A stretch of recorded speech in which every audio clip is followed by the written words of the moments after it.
Selamat siang, Brad. Pagi tadi kita kedatangan si badak Ford Everest TDI. Ini generasi pertama. Datang mengeluhkan suaranya kasar, mesinnya pincang. Jadi langsung dicek celah katupnya, kita buka tutup klepnya, ternyata di klepnya ada yang bermasalah. Langsung kita estimasikan, bongkar deksel, kemudian pemiliknya setuju. Ternyata setelah kita buka, kondisinya lumayan mengenaskan. Ada sesuatu yang ditabrak, tapi bukan tabrak lari. Klepnya nabrak piston, Brad. Kok bisa ya? Ya bisa, namanya barang bergerak, Brad. Ini klepnya patah yang exhaust nomor 3. Sedangkan ini foringnya juga sudah kondisi baret-baret. Nomor 3 kondisinya agak lumayan ya. Coba kita intip di dekselnya.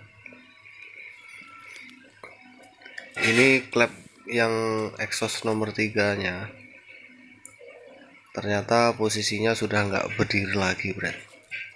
Coba kita lihat. Nah, seperti ini dia. Nomor 1 bagus, nomor 2 bagus, nomor 3 wow, dia tidak berdiri pada posisinya. Kok bisa gitu ya?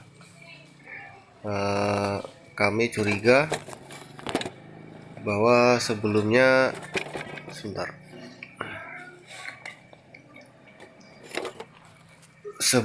mobil ini sepertinya putus timing belt. Jadi setelah diganti mungkin nggak dicek lagi apakah ada masalah di mekanisme katupnya, jadi langsung pasang, yang penting mobil hidup.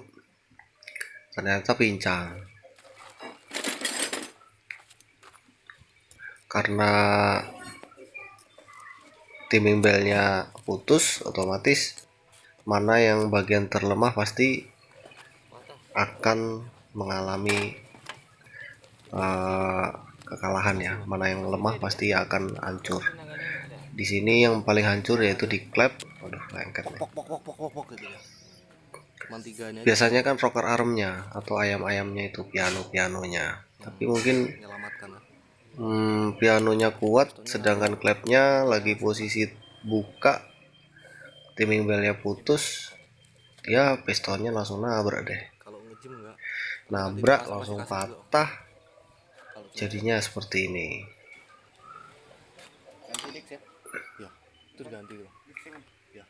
Kalau kita lihat di sisi piston, Brad, ini saya curiga dalamnya yang nomor 3 ini bermasalah. Ini kalau kita lihat secara kasat mata, nomor 3 ini pistonnya sudah turun ke bawah. Harusnya posisi piston nomor 2 dan 3 ini kan sama rata. Sedangkan yang nomor 2 sudah mentok ke atas, nomor 3 nya udah condong ke bawah, lebih turun sedikit, sekitar 2 mili.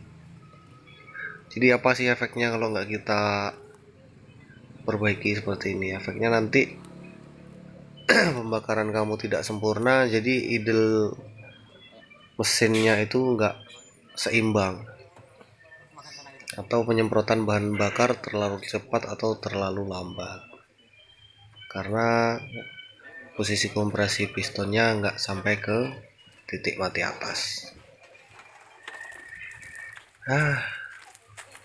Sedih-sedih senang Brad, kamu sedih aku senang.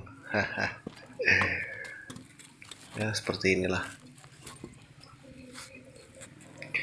Solusinya gimana sih kalau udah kayak gini? Solusinya ada yang nanya, bisa nggak diperbaiki mas?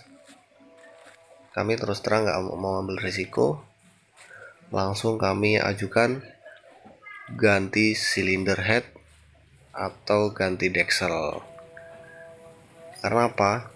Kalau sudah seperti ini nggak kita ganti, resikonya besar. Yang pertama, resikonya kalau seandainya water jacket atau lubang airnya itu sudah merembes masuk ke dalam ruang bakar, itu nanti akan menjadi masalah yang berlarut-larut. Yang kedua, kalau kita perbaiki, ya biayanya seperti itu juga kurang lebih. Oke Brad, tadi setelah kita lakukan penjelasan kepada pemiliknya, karena kami penuh kecurigaan, akhirnya langsung kita ajukan overhaul engine atau bongkar mesin. Tadi sudah diturunkan sama mekaniknya, ternyata di bagian metalnya masih aman, berarti tidak masalah di bagian crankshaft. Tapi saya masih menyimpan kecurigaan di piston dan stang pistonnya. Ini coba kita cek satu persatu Brad. Sepertinya piston nomor 1 aman. Mengapa ini saya ajukan bongkar mesin sekalian? Karena kalau dilihat dari kondisi foringnya, ini sudah temakan atau sudah gentong. Jadi yang kalah itu foringnya, bukan ring pistonnya. Kalau seperti ini pasti akan mempengaruhi kompresinya, sehingga pembakarannya pasti nggak sempurna Brad. Nomor 2 nggak bisa dicabut Brad. Ini nomor 3 sepertinya agak meliuk. Kalau sudah menggores seperti ini Brad, udah pasti suara mesinmu kasar. Jadi pasti di sini juga masalahnya. Sebenarnya kalau yang punya pengen menghemat biaya, ya kami terus terang ya kami kerjakan aja. Mana yang krusial kami kerjakan. Tapi kalau di akhirnya nanti hasilnya kurang maksimal atau mesinnya masih kasar, ya mohon maaf, karena sudah kami jelaskan dari awal. Selain di deksel masih ada masalah lain. Ini piston nomor 4 sepertinya nggak ada masalah di stang piston. Kalau kondisi pistonnya nanti kita standarkan balik, kita agak ajukan ganti sekalian. Wah, emang macet nomor 2 nih. Kalau macet gini gimana ya, nanti kita bawa ke tukang bubut aja.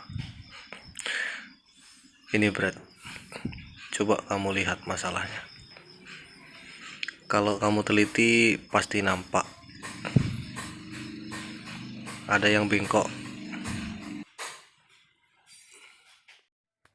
Sambil nunggu transferan Brad, kita estimasikan part yang perlu diganti sekaligus biayanya berapa, biar pemiliknya nggak kaget nanti kok banyak kali ya. Ini selain stang pistonnya bengkok Brad, ternyata pistonnya mengalami keretakan akibat benturan dengan klep yang patah tadi. Ini dia, pistonnya retak, ringnya patah. Ini ringnya pun patah karena tabrakan ini ya. Biasanya VOD itu paling tahan di ring piston. Ring piston FRS atau Ranger yang 2012 ke bawah tuh biasanya lebih tahan dibanding mobil Jepang. Biasanya sih kalau VOD terkenal gentong. Oke lah, gitu aja Bret. Salam dari Riau. Jangan lupa subscribe, like, dan share. Nah, gue loncengnya nangisor digebuk ya, aja kelalen. Masuk.